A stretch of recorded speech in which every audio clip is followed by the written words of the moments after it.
Today I'm going to talk to you about the CTM3 sensor monitor with recordable voice alarm.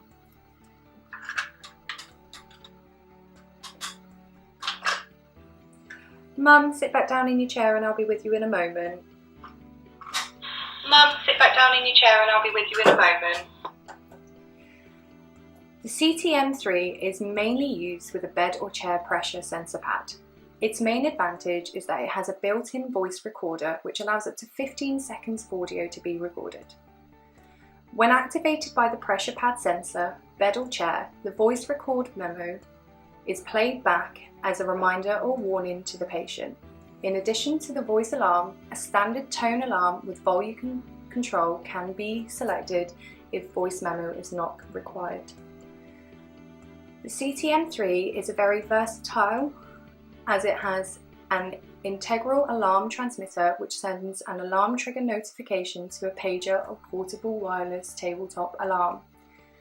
There is also an alarm output socket for connection to a nurse call system or an external alarm device. And here's a demonstration.